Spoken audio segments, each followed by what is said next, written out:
जी नमस्कार। मैं फिर से शिव चर्चा में हाज़िर हूँ आप लोगों के लिए। तो सबसे पहले देव के देव महादेव के चरणों में प्रणाम करती हूँ, पार्वती मैया के चरणों में प्रणाम करती हूँ, जितने भी देवी देवता हैं सभी के चरणों में प्रणाम करती हूँ। साईं हलिंदर भैया नीलम दीदी के चरणों में प्रणाम करती हूँ, गुरु भैया गुरु बहना के चरणों में प्रणाम करती हूँ। साईं हलिंदर भैया नीलम दीदी ने हमें 3 सूत्र दिया है, 3 सूत्र का पालन करना हमारा धर्म है। एक पहले में दया मांगना कि हे शिव आप मेरे गुरु हम आपके शिष्य हैं, मुझ शिष्य पे दया कीजिए। दूसरे में चर्चा करना, जन जन को बताना कि हे दीदी हे मौसी मेरे से बहुत ही दयालु है, आप भी उनके शिष्य बन के देखिए, देते हैं लेते नहीं हैं। तीसरे में 108 बार का नमः शिवाय नमः शिवाय नमः शिवाय। तो मैं सबसे पहले ये 3 सूत्र इसलिए बोलती हूँ क्योंकि ये मैंने अपने माँ से सीखा है और मेरी माँ बहुत शिव चर्चा करती है, पर मेरी माँ को फ़ोन वोन चलाने नहीं आता, इसलिए वो ये सब नहीं करती यूट्यूब व्यूट्यूब। पर मेरी माँ बहुत ही मनुष्यों को, बहुत ही शिष्य को सिखाई है शिव चर्चा करने के लिए।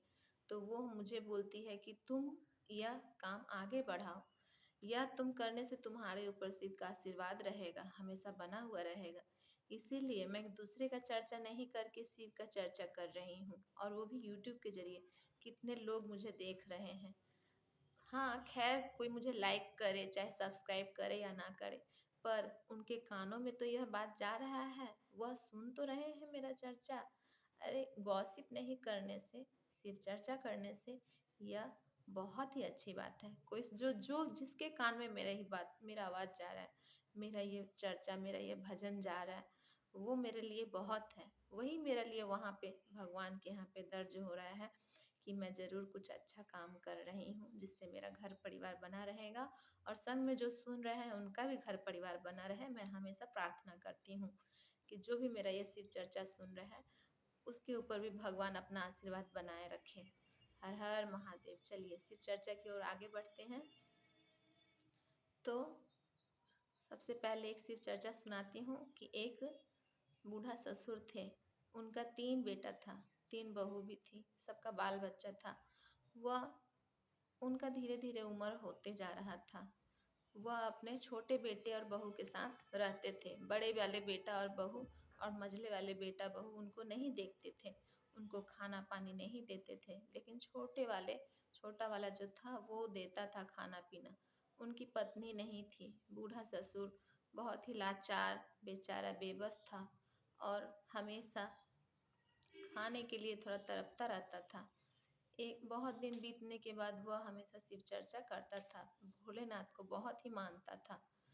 तो एक दिन वह शिव चर्चा करता था और ऐसे करते करते उनका बहुत ज़्यादा उम्र हो गया। तो उनको मन हुआ कि मैं हलवा खाता। इसीलिए उसने अपने छोटे बेटे बहू को बोला कि आज मुझे हलवा खाने का बहुत ही मन हो रहा है, जिसमें काजू किशमिश सारे दे करके बनाया जाता है, जो बहुत ही स्वादिष्ट होता है। मुझे वह हलवा खाने का बहुत ही इच्छा हो रहा है, क्या बहू आप मेरे लिए बना दीजिएगा? ससुर जी ने बहू से कहा।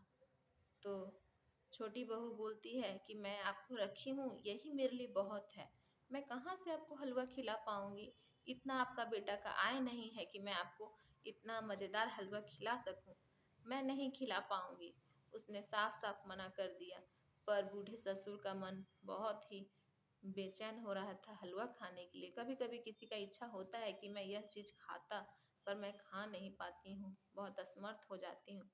इसीलिए उसने अपने बड़े वाले बेटा को कहा और बहू को कि मुझे हलवा खाने का बहुत ही इच्छा हो रहा है, क्या तुम मुझे खिला पाओगी? बेटा बहू को उसने कहा। उसने भी कहा कि आप जब रहते हैं छोटा बेटा छोटा बहू के पास, तो फिर आप मेरे से क्यों बोलने के लिए आए हैं कि मुझे हलवा खाना है? आप उन्हीं से जाके बोलिए, आप मुझे मत बोलिए। यह कहने के बाद उनका मन उदास हो गया।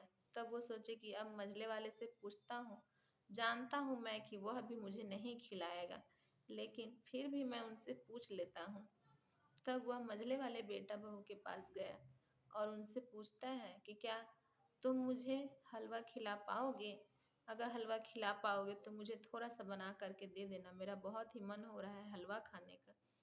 तो मझले वाले बेटा और बहू भी बोल दिए कि नहीं, मैं नहीं खिला पाऊँगा बाबूजी, मेरे पास उतना पैसा कहाँ है और आपको कहाँ से खिलाऊँगा? मेरे घर में खुद ही बीवी बच्चे हैं, मैं कहाँ से खिलाऊँगा?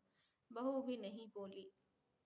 कितना दुःख होता है कि एक बाप सारा जीवन खट के बच्चे लोग को खिलाने में अपना सारा ज़िंदगी बर्बाद कर देता है, लेकिन एक बूढ़े बाप को चाहे बूढ़ी माँ को कोई नहीं कुछ खिला पाता है। इसीलिए जब भी कभी उनका इच्छा हो तो हम लोगों को भी वैसा साथ देना चाहिए।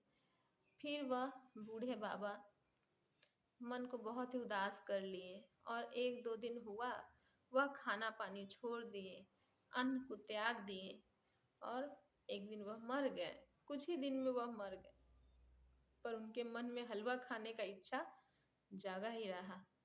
इसलिए वह जब मर गए, तब जब उनकी बहू लोग को पता चला कि मेरे ससुर जी मर गए हैं, तो वह सूजी का हलवा उसमें घी दे कर के, काजू किशमिश दे के तीनों बहू एक-एक कटोरी करके उनके मुर्दा उनके लाश के बगल में ला के रख दिए। जो घी बहुत घी भी दिया हुआ है, बहुत ही अच्छा खुशबू आ रहा है।